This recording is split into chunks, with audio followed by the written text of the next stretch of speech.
दुनिया आपको पैसे नहीं देगी। क्यों देगी?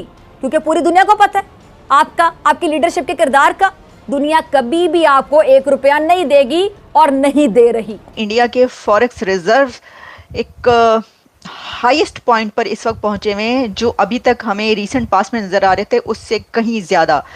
689 बिलियन डॉलर्स तक ये इंडिया के फॉरेक्स रिजर्व्स पहुंच चुके हैं। हमें पैसे दो, हम चोरी नहीं करेंगे। हमें पैसा दो, हम शफाफ तरीके से इस्तेमाल करेंगे। क्यों देनी पड़ रही हैं आप लोगों को सफाइयाँ? अरे हमसाए मुल्क भारत ने अपना ही 77 इयर्स का रिकॉर्ड ब्रेक कर दिया है। वो तो मौजूदा सूरत हाल से इस हद तक मायूस हो चुके हैं कि हर हाल में मुल्क छोड़कर बैरून मुल्क जाने के एक मौके के इंतजार में है। कोई गन, कोई राइफल वगैरह उठाने की किसी किस्म के, हम खुद ही आपस में लड़ के मार जाएंगे। और ये बिल्कुल सही है, बिल्कुल सही। हाँ, बिल्कुल सही है कि वो ज़ाहिर है कि इंडिया कहाँ पहुँच गया।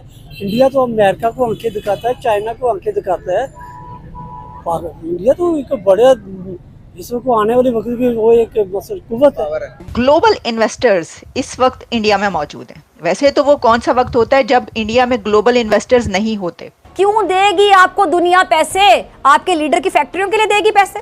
रायविंड महल के लिए पैसे दे, या फिर एवन फील्ड डिपार्टमेंट्स के खराजात के लिए पैसे दे? जो इंडिया का बिजनेस स्टाइल है ना, वो बड़ा कंफर्टेबल है। वहाँ पे बिजनेस वालों को फैसिलिटेट किया जाता है। बल्ले नहीं धेला कर दी मेला मेला, कुछ भी नहीं इनके पास।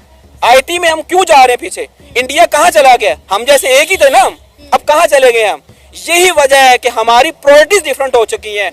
140 करोड़ इंडियंस इकट्ठे हैं इस बात पर कि भारत को थर्ड लार्जेस्ट इकोनॉमी बनाया जाए। जय हिंद दोस्तों, स्वागत है एक और वीडियो में। दोस्तों, भारतीय अर्थव्यवस्था के लिए गुड न्यूज आई है और ये देश के खजाने से जुड़ी हुई है। दरअसल केंद्रीय बैंक ने शुक्रवार को विदेशी मुद्रा भंडार का डाटा शेयर किया, जिसके मुताबिक Indian forex reserve record high level पर पहुंच गया है। ये लगातार चौथा हफ्ता है जबकि इस आंकड़े में उछाल आया है। आरबीआई के आंकड़ों पर नज़र डालें तो विदेशी मुद्रा भंडार 6 सितंबर को समाप्त हुए सप्ताह में बढ़कर 689.235 अरब डॉलर हो गया है। भारत के विदेशी मुद्रा भंडार में बढ़ोतरी का सिलसिला लगातार जारी है। ये चौथे महीने तेजी के साथ अब 700 अरब डॉलर के बेहद करीब पहुंच गया है। दरअसल 6 सितंबर को समाप्त हुए सप्ताह में इसमें 5.248 अरब डॉलर का शानदार उछाल आया है, जिसके चलते ये भंडार 689.235 अरब डॉलर के साथ नए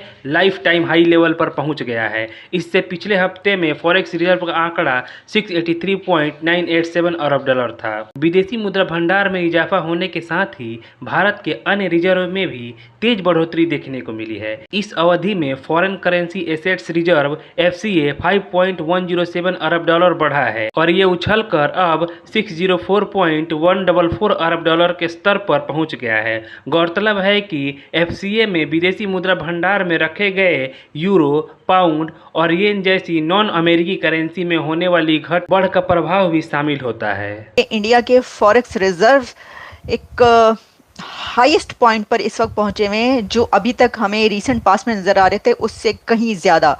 689 बिलियन डॉलर्स तक ये इंडिया के फॉरेक्स रिजर्व्स पहुंच चुके हैं।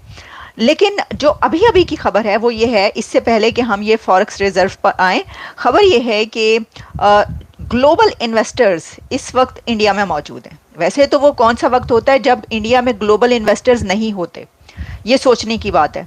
अभी तक आप देखिए कितनी ही कॉन्फ्रेंसेज और समिट्स हो चुकी हैं जहाँ पे हमें हर डिपार्टमेंट से मुतालिक पता चलता है कि ऐसी कॉन्फ्रेंस ये समिट हो रही है जिसमें ग्लोबल इन्वेस्टर्स आए हुए हैं। तो इस वक्त भी एक रिन्यूएबल एनर्जी पर 4th addition global investors summit हो रही है और ये गांधीनगर में है। और वहाँ पर भारत के वज़ीर आज़म नरेंद्र मोदी ने एक बहुत अहम स्टेटमेंट दी है या अनाउंस किया है, ऐलान किया है, और वो ये है कि उन्होंने कहा है कि 140 करोड़ इंडियंस इकट्ठे हैं इस बात पर कि भारत को थर्ड लार्जेस्ट इकोनॉमी बनाया जाए।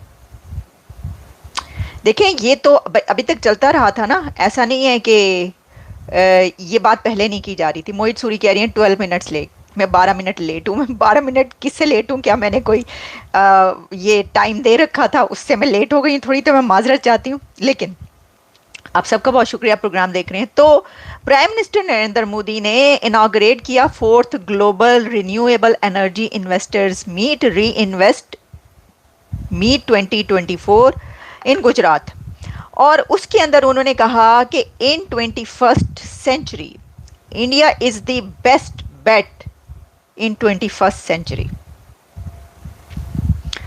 तो इससे पहले जब सेमीकंडक्टर्स का हब बनाने की बात की थी इंडिया को, उस वक्त भी उन्होंने ये कहा था कि दुनिया में इस वक्त जो the best bet in 21st century is India. दोनों मुल्क एक साथ आजाद हुए। आज हमारा हमसाया मुल्क भारत कहां से कहां पहुंच गया कि उसका कौमी खजाना 690 बिलियन डॉलर पे पहुंच चुका है और पाकिस्तान 7 बिलियन डॉलर के लिए IMF के तरले मिन्नतें कर रहा है। क्या कहना चाहेंगे सर इस सारे मामले पे आप? देखिए सना, बात यह है कि जो इंडिया का बिजनेस स्टाइल है ना, वो बड़ा कंफर्टेबल है। वहाँ पे बिजनेस वालों को फैसिलिटेट किया जाता है।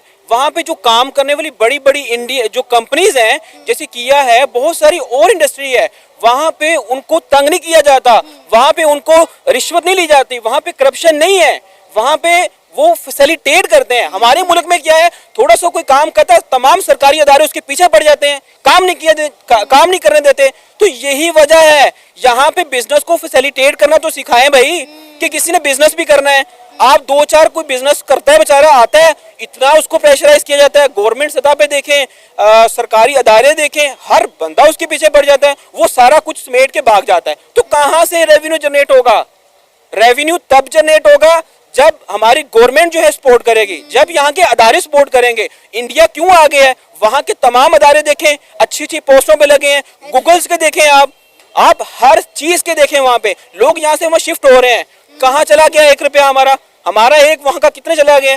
तो यही वजह है। खुदारा गवर्नमेंट से अपील है, फैसिलिटेट करें बिजनेस को, कुछ कमाएं वो, ताकि रेवेन्यू जनरेट करना पड़े और हमें डॉलर्स के लिए भीख नहीं मांगनी चाहिए। सर अब यही बात तो मैं कह रही हूँ कि 1947 में दोनों मुल्क एक साथ आजाद हुए और हर बड़ी से बड़ी फैक्ट्री इंडिया के अंदर लगी हुई है और पाकिस्तान में कोई भी इन्वेस्टर आने को इन्वेस्ट करने को तैयार नहीं है। उसकी सबसे बड़ी वजह तो ट्रस्ट इश्यूज है, क्योंकि इन्वेस्टर को ये लगता है कि हम लोग उनका पैसा खा जाएंगे, लिहाजा वो यहाँ पे जो है इन्वेस्ट ही नहीं करते। इंडिया के प्राइम मिनिस्टर नरेंद्र मोदी, मैं कहती हूँ कमाल की शख्सियत है, 3रा टेन्योर उनका चल रहा है और उन्होंने अपनी सीट बेल्ट बांधी हुई है। आए दिन वो किसी ना किसी मुल्क के विजिट पर होते हैं और मजीद अपने मुल्क के लिए डील कर रहे होते हैं। अभी आप देखें वो सिंगापुर में जाकर सेमीकंडक्टर की डील साइन करके आए कि हमने इंडिया को सेमीकंडक्टर हब बनाना है, सेमीकंडक्टर की दुनिया में इंडिया का नाम बनाना है और हमारे सियासतदानों को मांगने के अलावा फुर्सत ही नहीं है।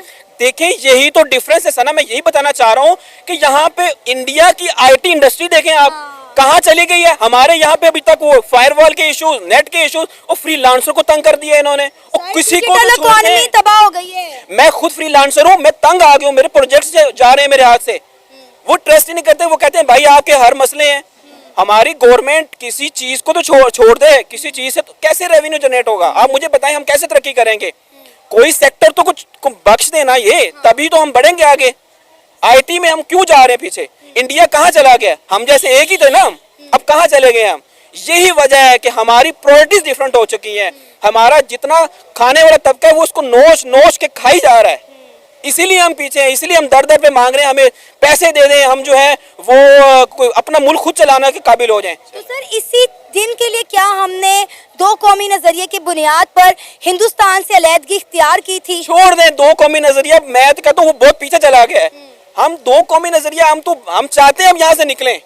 खुदारा ये जनरेशन का कुछ करें, हम बहुत पीछे चले गए हैं। हमारा फ्यूचर क्या है, हमें तो उसकी टेंशन लग गई है। पाकिस्तान की सारी यूथ बाहर भाग रही है। आप देखें पासपोर्ट ऑफिस जाकर वहां पे लाइनें लगी होती हैं, लोग हजारों की तादाद में, लाखों की तादाद में पाकिस्तान छोड़कर जा रहे हैं। पहले पाकिस्तान में नारा लगता था पाकिस्तान जिंदाबाद, अब नारा लगता है पाकिस्तान से जिंदा भाग।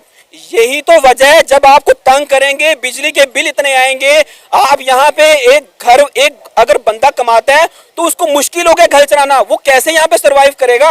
सारा घर कमाने पे लगा है, फिर भी बिजली के बिल, इतने टैक्स, हर चीज, वो कैसे सरवाइव करेगा? वो कैसे यहाँ पे रहना पसंद करेगा?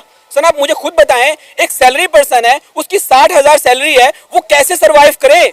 25 से 30,000 उसका बिल है, उसकी जो है वो हेल्थ इश्यूज हैं, बहुत सारे प्रॉब्लम्स हैं, तो यहाँ पे कैसे सरवाइव कर सकते हैं?